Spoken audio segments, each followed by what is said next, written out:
Je vous propose une recette de naan nature ou au fromage. C'est parti! Je commence par délayer 6 g de levure sèche de boulanger avec une cuillère à café de sucre et 250 ml de lait. Je mélange et je laisse de côté pendant 10 minutes. Dans un cul de poule, je mets 400 g de farine, je creuse un puits sur le côté et je viens ajouter une grosse cuillère à café de sel. Donc c'est à peu près 6 g. Je creuse ensuite un autre puits dans le sens opposé et je viens y ajouter le mélange de lait, levure et de sucre. Je mets 15 ml d'huile, j'utilise de l'huile de tournesol mais vous pouvez mettre l'huile de votre choix. Je trouve qu'avec l'huile d'olive par exemple, ça apporte un petit goût en plus. Je malaxe le tout sans incorporer toute la farine d'un coup. Je viens au fur et à mesure récupérer la farine sur les bords jusqu'à ce que je puisse former une boule de pâte. Quand c'est le cas, je farine le plan de travail et j'y dépose la pâte. Je pétris ainsi la pâte pendant 5 minutes pour l'assouplir. Attention à ne pas rajouter trop de farine au risque de modifier la texture de la pâte. Donc moi j'utilise de la farine type 45. Une fois que la pâte est bien pétrie, je vais venir former une boule.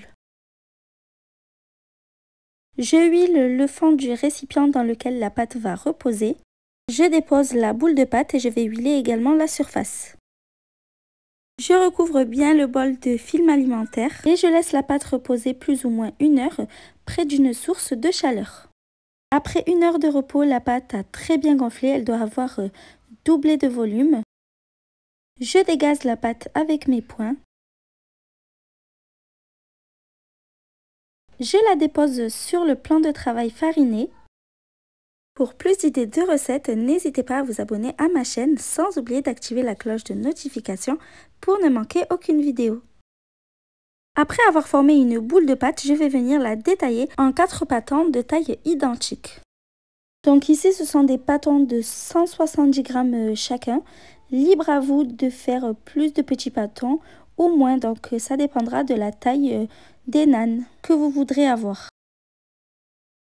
Je forme à nouveau des petites boules avec tous les petits pâtons. Je farine le plan de travail au besoin. Et je vais commencer par aplatir un pâton pour l'instant avec mes doigts. Et puis je vais continuer au rouleau à pâtisserie. Si la recette te plaît, n'oublie pas de mettre un petit pouce bleu pour m'encourager.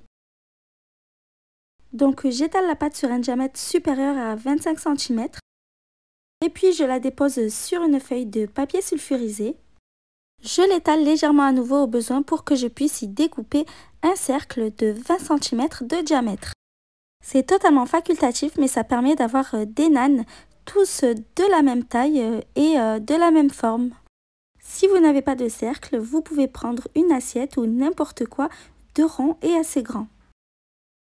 Je fais de même avec les autres pâtons. Donc j'en ai fait 3 nature et 2 au fromage. Pour la version au fromage, je mets un peu de fromage râpé à l'intérieur et je referme bien. Il faut s'assurer que ce soit complètement soudé pour que le fromage ne s'échappe pas à la cuisson. Vous pouvez aussi le faire avec du fromage à tartiner comme du Philadelphia ou de la vache qui rit. Et j'étale délicatement pour ne pas faire ressortir le fromage. Avec toutes les petites chutes de pâte, j'ai pu faire donc un 5e naan que j'ai également fourré au fromage. Pour la cuisson des naans, j'ai chauffé une poêle sans ajout de matière grasse pendant à peu près 5 minutes sur feu moyen doux. J'ai déposé le naan délicatement avant de retirer le papier sulfurisé et j'ai laissé cuire 2 à 3 minutes en couvrant. Je vérifie si la première face est cuite et puis je retourne le naan. Ça demande 3 à 4 minutes de l'autre côté et quand c'est cuit, je retire de la poêle. Je viens directement étaler un peu de beurre sur le naan le temps que c'est encore chaud. Et je cuis tous les autres naans de la même façon. Donc le naan, c'est ce délicieux petit pain indien que vous pouvez déguster avec n'importe quel plat en sauce par exemple ou même en sandwich aussi. Je vous conseille de les déguster encore bien chauds. J'espère vraiment que la recette vous a plu. Si c'est le cas, comme d'habitude, n'oubliez pas de commenter, de liker et de partager la vidéo. À bientôt!